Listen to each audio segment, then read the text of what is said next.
Merci à toutes et à tous, merci de votre fidélité, chers tous. InfoVibe TV, aujourd'hui, nous recevons sur ce plateau Madame Angèle Ntumba, elle est coordonnatrice de l'APES. Avec elle, nous allons parler en long, en large sur les différentes formes de violence basées sur le genre. Et aujourd'hui, nous allons beaucoup plus mettre l'accent sur le mariage forcé et aussi les violences économiques.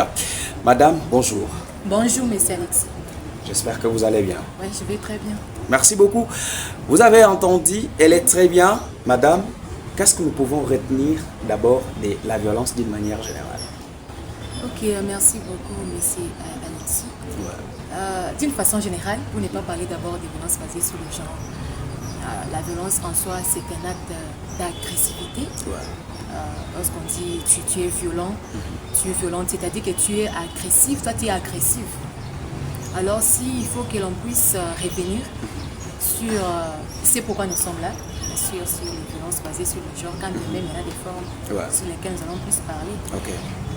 Les violences basées sur le genre sont tout acte, ce sont des violences en fait physiques, sexuelles, psychologiques, économiques, dirigées contre une personne en fonction de son genre ou de son sexe. Okay. Ouais, c'est ça, les violences basées sur le genre. Je vais parler à titre définitionnaire. Voilà, merci beaucoup. Je rappelle à tous nos téléspectateurs et toutes nos téléspectatrices que cette émission se tient dans le cadre des 16 jours de lutte contre les violences basées sur le genre. Et madame, pour revenir à ce que j'étais en train de dire dans mon introduction, nous parlons premièrement de violence économique. C'est quoi une violence économique? Ok, merci beaucoup.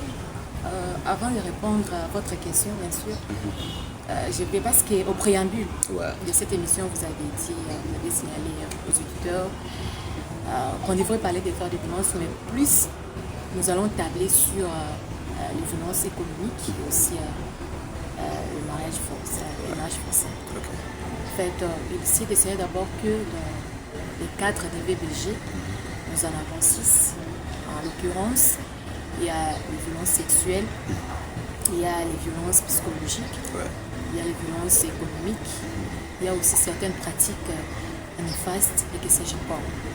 Mais comme dans le cadre de cette émission, on va plus parler, ce qu'on va parler, ou soit recadrer dans le cadre, excusez-moi la redondance, ce sont des mots français. On va parler de la violence économique et aussi le mariage forcé. C'est quoi la violence économique? Alors, la violence économique, c'est le fait de priver à une personne, excusez-moi, de priver à une personne de ses ressources financières. Par exemple, en empêchant une personne de travailler, soit d'exercer une activité génératrice de revenus, soit en ravissant, soit en extorquant l'argent d'une personne. Et généralement, ça se passe plus avec des femmes. Tu peux voir une femme qui est mariée, puis son mari lui dit que non, toi tu ne vas pas travailler. Toi tu vas rester à la maison, tu ne vas pas travailler, et puis tu restes comme ça. Et puis, il refuse même qu'elle puisse exercer une activité génératrice de revenus. Okay. Donc, il lui a privé d'accéder à ses ressources financières. Peut-être c'est par rapport à des conséquences qu'il y a eu dans les temps passés, que les hommes sont en train d'activer quand même des méthodes pour refuser à ce que leurs femmes puissent travailler. Bon, je ne sais pas lesquelles des conséquences, mais cela n'a pas toujours de soubassement. Parce que ça qu'il y ait des conséquences ou pas, si vraiment... Parce que je ne sais pas d'abord de quelles conséquences dont vous parlez, mais quand une personne a un certain comportement et surtout que cela est ancré en elle, je ne pense pas que peu importe les dispositions qui peuvent être prises, la personne pourra toujours changer, même si vous l'enfermez ou soit vous dites de faire quoi que ce soit si vous l'obligez de faire certaines des choses. Tant que cela est vraiment ancré en elle, ça ne pourra pas tellement apporter un changement. Mais déjà dire à quelqu'un que tu ne vas pas faire ceci, tu ne vas pas faire cela, parce que... Ça constitue une violation. Oui, ça fait partie des violences pour baser sur le genre qui est celle économique, violence économique. Parce que tel que nous sommes nés avec des talents, avec des potentialités. Parce que personne ne peut me dire que non, il existe personne, bien sûr, il existe au hasard. Chaque personne au moins existe pour une raison, pour une mission quelconque. Mais imagine-toi par le fait que je sois chez moi et puis quelqu'un me dit, un monsieur me dit, tu ne travailles pas. Et puis tu ne travailles pas, que je vais même exercer une certaine activité qui peut me rapporter. La personne interdit que non, tu ne vas pas exercer cette dernière. Donc c'est déjà me priver de quoi? D'avoir mon indépendance financière. N'est-ce pas, c'est sa logique aussi, il peut dire, en tout cas, je n'aime pas que ma femme travaille. Vous ne voyez pas que c'est sa logique? Vous ne pouvez pas vous rallier à ça, ou vous dites que ça constitue une violation des droits de la femme? En tout cas, je ne trouve pas ça vraiment logique. Okay. Parce qu'il n'y a pas les droits qui sont réservés aux hommes, il n'y en a pas d'autres aussi qui sont réservés aux femmes. Tous, je sont les mêmes droits. De la même façon qu'un homme peut travailler, la femme aussi peut travailler. Okay. Donc, je ne trouve pas ça vraiment logique. Parce que déjà, avec cette attitude, ça rend plus la femme dépendante. Elle devient plus dépendante. Et avec cette dépendance, et voilà pourquoi à un certain moment, il n'y aura pas... Parce que des fois, lorsqu'on ne parvient pas à l'atteinte du développement dans nos communautés, c'est parce qu'il y a un certain déséquilibre. Il y a un certain déséquilibre dans la façon de faire des choses. Parce que dans la communauté, on ne voit pas que les hommes, on voit aussi les femmes. Maintenant, lorsqu'on voit que les hommes qui travaillent plus que les femmes, déjà, il y a un déséquilibre. Voilà pourquoi il nous est difficile de pouvoir atteindre un développement vraiment effectif dans nos communautés. Pourquoi? Parce que plus on s'assoit sur ce que les femmes doivent faire pour qu'elles puissent aussi participer à la transformation rationnelle de la communauté. Comme partant de l'exemple que je viens de donner, déjà, avec ça, il y a la croissance de la pauvreté. Il y a la croissance de la pauvreté, imaginez-vous. Ça n'a toujours pas été un souhait, parce que personne ne peut souhaiter voir son mari souffrir, parce que personne ne peut souhaiter voir à ce que son partenaire se retrouve dans une difficulté quelconque. Mais ce sont des éventualités qui arrivent très souvent. Imaginez-vous, vous lui avez dit de ne pas travailler, à un certain moment, ça n'a pas marché chez vous. Et elle, de son côté, elle ne faisait rien. Qu'est-ce que votre famille va devenir? Et qu'est-ce que vous-même vous allez devenir? Comment est-ce que vous allez vivre? Parce que déjà au départ, vous lui avez dit qu'elle ne puisse pas travailler. Déjà au départ, et elle ne s'est pas déjà habituée avec ça, elle est restée comme ça. On dirait qu'elle est devenue inapte de par la façon dont vous lui avez déjà habituée. Alors, qu'est-ce que votre famille va devenir? C'est comme ça que nous sommes plus dans la pauvreté, et il y a l'augmentation de la dépendance. Vous voyez, plus de femmes être dépendantes. Pourquoi? Parce qu'elles sont privées de leurs ressources financières. Mais lorsqu'elle exerce aussi une certaine petite activité, petite soit-elle, et puis elle apporte aussi sa pierre à l'édifice dans la famille, cela aide au moins à avoir une vie équilibrée. Donc, de façon que si ça ne marche pas chez toi un jour, quand même je peux aussi faire en sorte que je puisse aussi aider, en attendant peut-être que tu puisses te retrouver sur d'autres sujets. Nos téléspectateurs peuvent retenir que cette marque de violence se retrouve tout justement dans les familles et non dans la société. Bon, d'une façon... Bon. Il n'y a pas d'exemple au sein de la société qui montre que déni des ressources et d'opportunités n'existe pas tout ailleurs, donc partout ailleurs, mais seulement dans la famille. Bon, je ne vais pas dire justement ça, je ne vais pas préciser. Voilà. Parce que comme on parle de violence basée sur le genre, je l'ai dit au départ, souvent c'est en fonction du genre ou du sexe. Il se peut aussi que dans la communauté, soit dans la société, par le fait que je sois fille.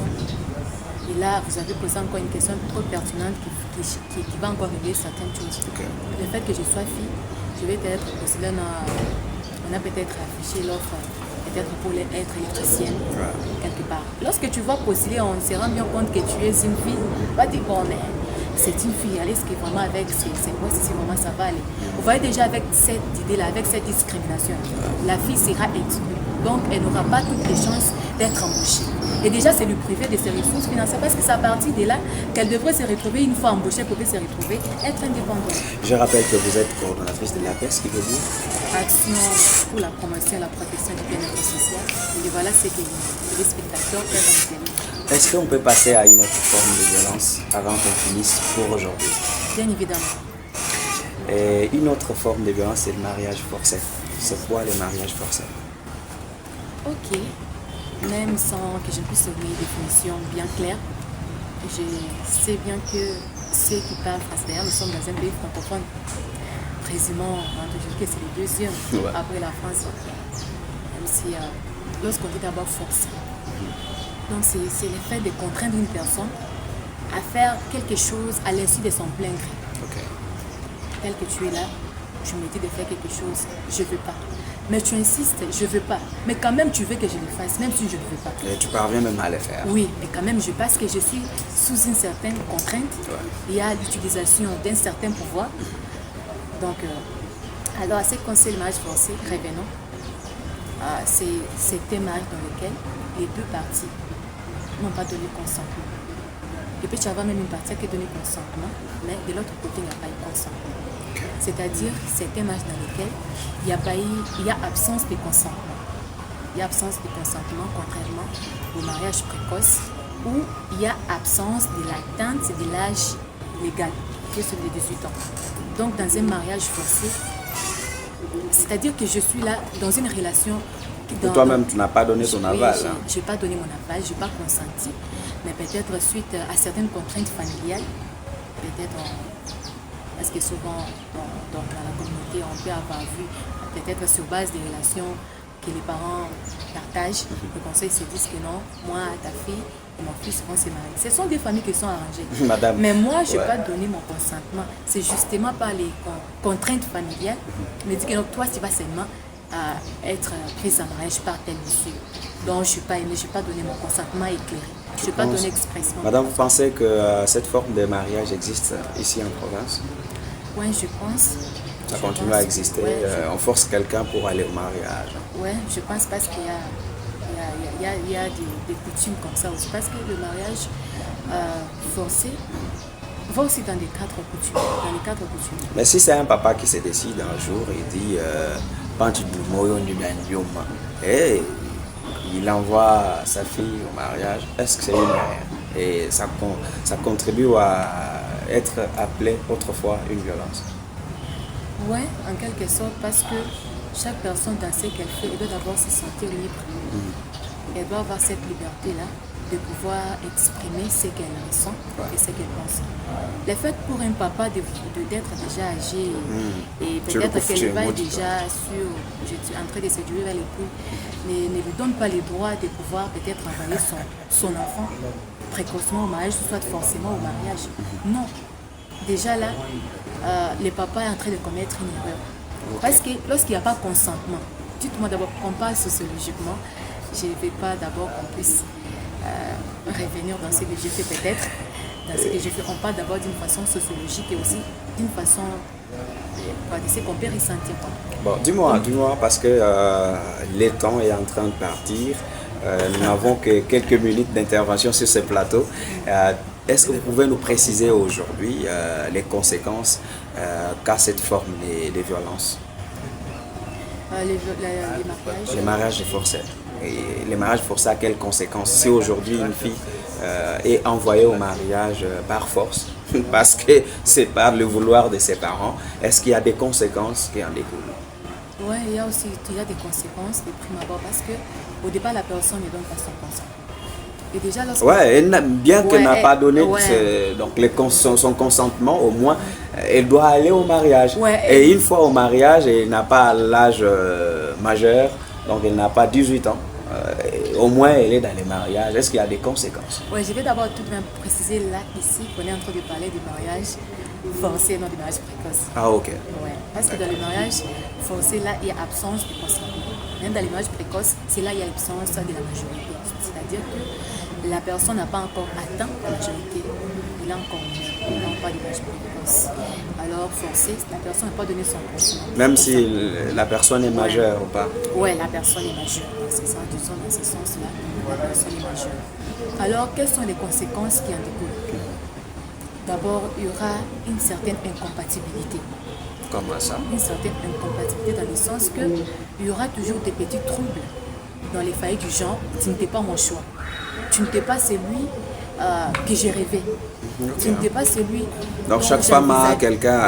Ouais, chaque personne au moins a ses critères, a ses préférences. Bon, personne ne peut me dire dans cette vie que non, elle n'a pas de préférences, elle n'a pas de quoi. Chaque personne a au moins ses préférences. Okay. Il y aura une compatibilité. Ce sont des genres de familles que vous voyez tout le temps. Il y a des troubles, il n'y a pas d'épée et il n'y a pas une certaine considération. Pourquoi? Parce que c'était quelque chose qu'on leur avait imposé.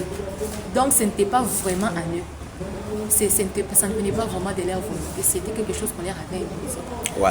Pour terminer peut-être cette intervention, est-ce que vous pouvez nous dire à ceux-là, donc quel conseil allez-vous donner à ceux-là, soit qui envoient leurs enfants au mariage, qu'est-ce que dit, par force, et ceux-là aussi qui privent leurs femmes de travailler ou d'exercer des activités génératrices de revenus? Okay, il y a un conseil? Ok, merci. Les conseils, il y en a toujours parce qu'on ne peut pas parler de quelque chose sans vouloir dire aussi aux gens ce qu'ils peuvent faire ou soit ce qu'ils peuvent retenir. En fait, et ce que les gens peuvent retenir ou peuvent faire, c'est toujours le contraire de ce qu'on a toujours fait. Alors, ce que moi je vais demander aux parents, je vais demander à la communauté d'une façon générale, concernant d'abord la violence économique qui est une des violences basées sur le genre, c'est de pouvoir d'abord plus s'atteler, plus penser à l'autonomisation aussi des femmes. Les femmes doivent être plus aussi indépendantes parce que le développement, ici on ne parle pas seulement pour la cause d'une famille, mais on parle aussi pour la cause commune qui est celle du développement des communautés respectives. Alors, quand il s'agit du développement de la communauté, on ne voit pas que non, on voit aussi la femme.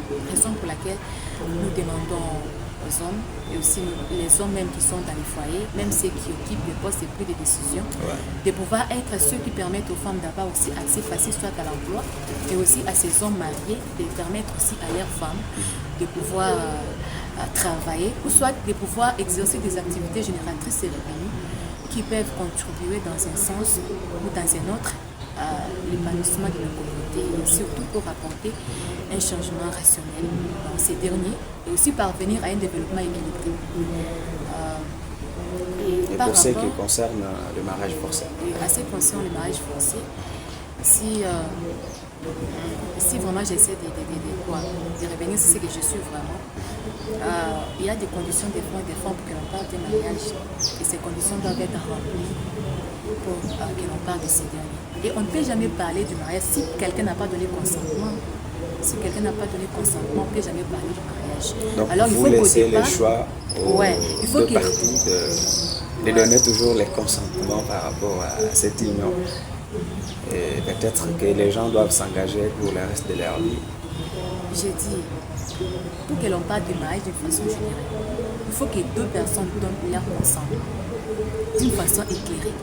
Donc si les deux personnes n'ont pas donné consentement, il n'y aura pas mariage. Parce qu'au départ, il faut qu'on... Le consentement en termes simples, c'est quoi? Parce qu'il peut y avoir une maman au village et qu'on n'ait pas consentement. Donc consentement là, c'est dans un récipient, dans une poche, et puis on prend le consentement. Alors prenez mon consentement. Donc c'est de l'argent, c'est comment? Bon, le consentement d'une façon précise, c'est le fait là de vouloir se mettre ensemble. Ah, le fait d'être d'accord. D'être d'accord, de vouloir se mettre ensemble. Donc je veux que je sois avec elle. Donc le fait là de vouloir vivre, cette volonté manifestée pour être avec quelqu'un, c'est ça on appelle le consentement. Merci beaucoup. On est obligé d'arrêter par ici, madame, à moins que vous ayez un mot à placer avant qu'on se quitte. Ok, merci beaucoup, M. Alexis, bien que je n'ai pas achevé.